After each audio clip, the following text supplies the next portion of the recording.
tropa, vamos continuar? Meu caro combatente, a gente está trabalhando a construção de uma representação objetivando a decretação de uma prisão temporária.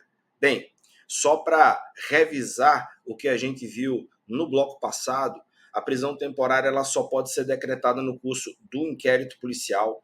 Ela é prevista na Lei 7.960 de 1989.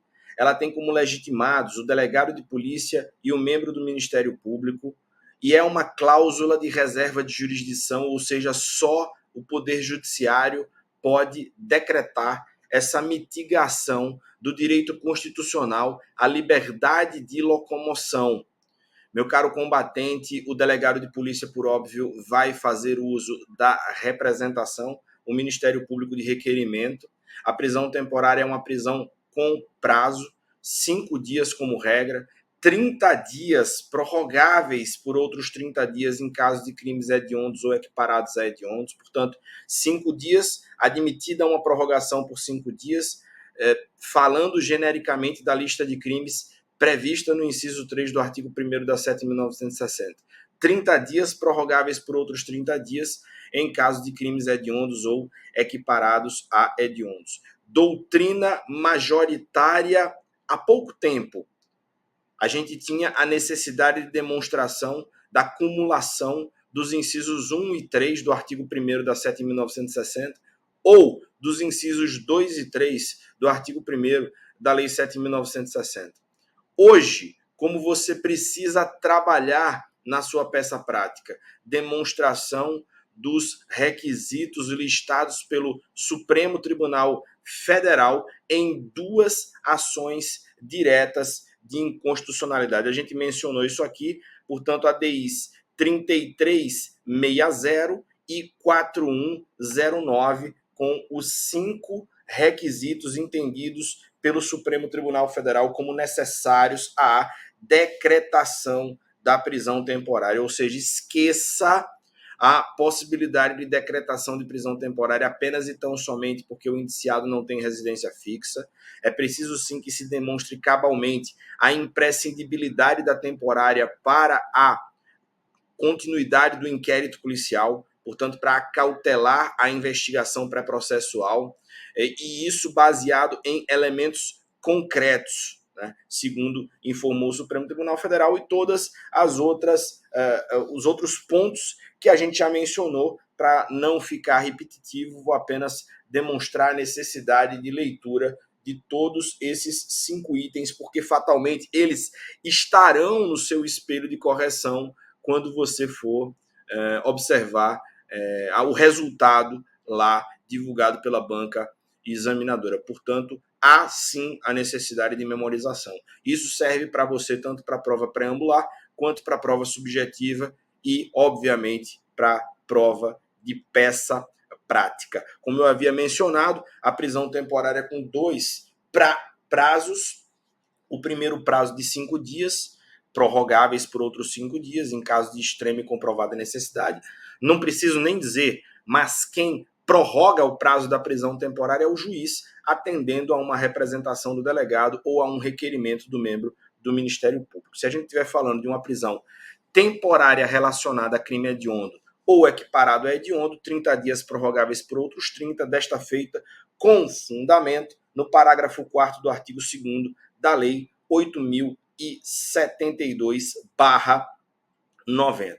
Trago aqui, sem delongas, o permissivo constitucional. É o mesmíssimo permissivo constitucional relacionado à prisão preventiva. A prisão temporária, assim como a prisão preventiva, tem a natureza jurídica de uma prisão cautelar, de uma prisão provisória. Portanto, cláusula de reserva de jurisdição na forma do artigo 5º no seu inciso 61. Então, ninguém será preso senão em flagrante delito ou por ordem escrita e fundamentada de autoridade judiciária competente, salvo nos casos de transgressão militar ou crime militar propriamente dito, definidos em lei. Então, temos aqui o permissivo fundamento constitucional para deixar muito claro que a prisão temporária é uma prisão cautelar que se traduz em cláusula de reserva de jurisdição. Vamos mais uma tela. Eu trago aqui, então, a transcrição do artigo 1º. É sempre importante que você faça essa leitura para todas as fases do seu concurso público.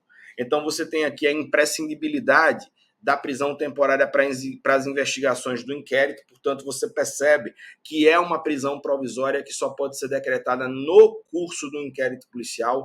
E fica de novo a dica: se porventura o enunciado do quesito disser para você que a investigação já foi encerrada, isso aconteceu em um dos concursos para delegado de Polícia Federal, você só pode fazer uso da prisão preventiva, já que a prisão temporária só é cabível no curso do inquérito policial. No inciso 2, quando o indiciado não tiver residência fixa ou não fornecer elementos necessários ao esclarecimento da sua identidade, você sabe, eu já falei mais de uma vez para você, você não pode fazer uso da ausência de residência fixa apenas e tão somente esse item como indicativo de periculum libertatis. O periculum libertatis precisa ser concretamente demonstrado, de forma que fique claro que há uma imprescindibilidade da decretação da prisão temporária para acautelar as investigações no curso do inquérito policial. Assim,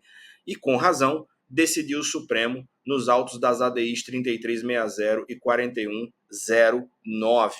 No inciso 3, você tem a necessidade de demonstração de fumus comissi delicti. Então, memorize aí, ó. A gente sempre faz uso dos termos fumus comissi delicti e periculum libertatis quando pensa na representação objetivando uma prisão cautelar.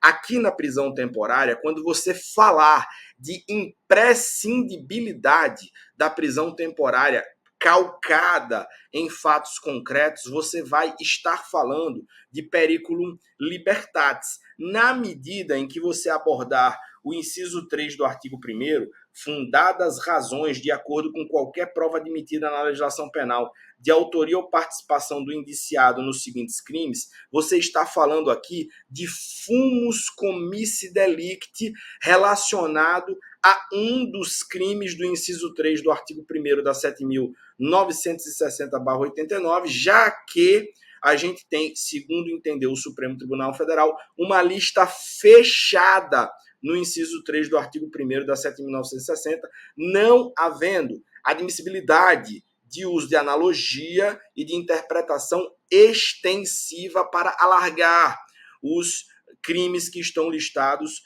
no inciso 3 do artigo 1º.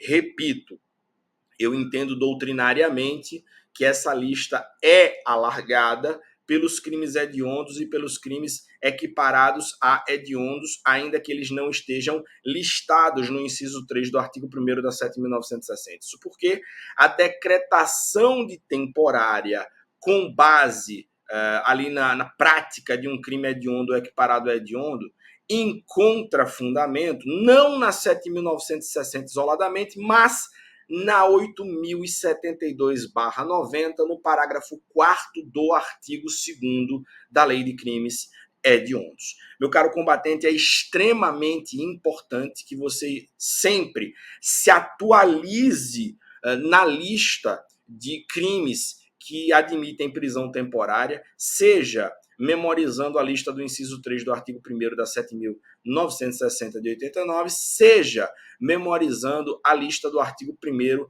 da Lei 8.072/90, ou seja, da Lei de Crimes Hediondos. Os crimes equiparados a hediondos são tráfico de entorpecentes, tortura e terrorismo, tá certo? Então, dá essa lida nos crimes para que você tenha noção, principalmente quando aparecer no enunciado um delito, para você ter noção se, afinal, para esse delito listado ali no enunciado da prova de peça prática, cabe ou não cabe temporária. Esse é um dos elementos identificadores de que, por exemplo, eu não vou fazer uma temporária, eu vou fazer uma representação pela decretação da prisão preventiva. Se, porventura, o crime perpetrado naquele enunciado, aquele crime hipoteticamente desenhado, ele for um crime que não admite a decretação da prisão temporária. Então fique muito atento à correta tipificação do delito que está sendo listado